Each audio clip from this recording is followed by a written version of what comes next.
लेकिन सीमा पर भी तो विवाद चल रहा है। महाराष्ट्र और कर्नाटक की सीमा के बीच में ये विवाद चल रहा है और विवाद है इलाके को लेकर। एनसीपी, कांग्रेस और महाराष्ट्र एकीकरण समिति यानी एमईएस के जत्थे ने आज बेलगावी में घुसने की कोशिश की, लेकिन कर्नाटक पुलिस ने उन्हें एंट्री नहीं दी। माना यह जा रहा है कि यह मामला आने वाले दिनों में सच में तूल पकड़ सकता है।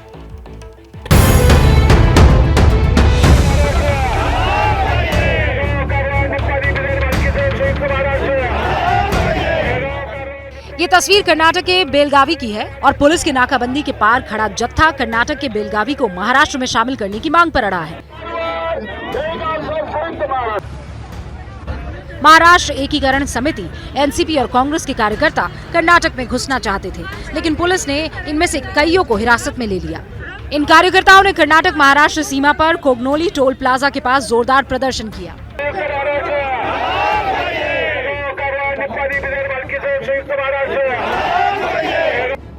उधर महाराष्ट्र के डिप्टी सीएम देवेंद्र फडणवीस ने कहा कि वो कर्नाटक के मराठी भाषियों के साथ खड़े हैं। हम हमारे सीमावर्ती मराठी भाई बहन जो है उनके साथ हमारी सरकार खड़ी। कर्नाटक की 7000 एकड़ जमीन पर दावा ठोक रही महाराष्ट्र सरकार बेलगावी के अलावा करवार, निपन्नी और करीब 800 गांवों को भी महाराष्ट्र को सौंपने की मांग करती रही है, लेकिन कर्नाटक इसे सिरे से खारिज करता रहा है।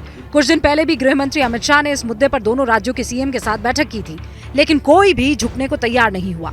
सीमा विवाद का ये मामला फिलहाल सुप्रीम कोर्ट में है, लेकिन 2023 के विधानसभा चुनाव में ये बीजेपी को धर्म संकट में डाल सकता है, क्योंकि केंद्र सरकार में सत्ता चला रही बीजेपी कर्नाटक और महाराष्ट्र दोनों ही राज्यों में गठबंधन की सरकार का हिस्सा है। देखिए, सियासी भूचाल तो यहाँ पर आ सकता है, महाराष्ट्र में भी और कर्नाटक में, लेकिन एक आसमानी भूचाल है जिसका जिक्र करना है। अमेरिका के आसमान में एक हवाई जहाज एयर टर्बुलेंस में फंस गया। ये एयर टर्बुलेंस इतना खतरनाक था कि प्लेन में सवार 36 लोग घायल हो गए। राहत की बात यह है कि किसी की जान नहीं गई, लेकिन हादसा फ्यूचर के लिए एक लेसन जरूर दे गया। देखिए कैसे।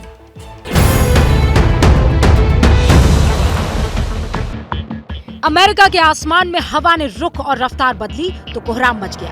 एक हवाई जहाज बड़े एयर टर्बुलेंस में फंस गया। प्लेन इम्बैलेंस हुआ तो इसमें सवार 36 पैसेंजर्स घायल हो गए।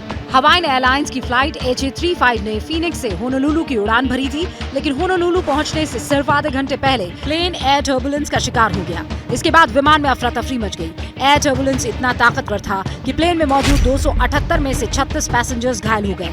इनमें से 11 की हालत गंभीर है। मीडिया रिपोर्ट्स के मुताबिक जब प्लेन ने अचानक गोता लगाया तो इसमें से कुछ पैसेंजर्स प्लेन की छत से भी टकरा गए। हालात को देखते हुए होनोलुलु में प्लेन की लैंडिंग से पहले ही सारे एहतियाती इंतजाम कर लिए गए थे। एयरपोर्ट के गेट नंबर 10A पर फायर फाइटर्स, पैरामेडिक्स और दूसरी रेस्क्यू टीम्स भी मौजूद थी। इसके बाद घायल यात्रियों को एम्बुलेंस की मदद से अलग अलग इमरजेंसी रूम तक पहुंचाया गया।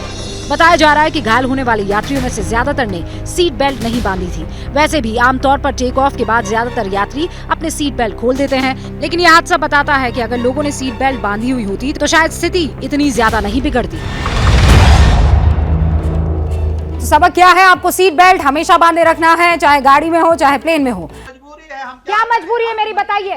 मैं अभी आपको बताती हूँ कि मैंने ओए होए होए होए नमकीन के चटकारे लेते हुए टकटकी मार के डिबेट शो को पॉज रिपीट कर कर के देख रहे हैं जोगिंदर जी। इनकी तरह आप भी देखें अपनी फेवरेट डिबेट्स को रिपीट कर और डाउनलोड कीजिए ABP लाइव ऐप अपने स्मार्ट टीवी पर।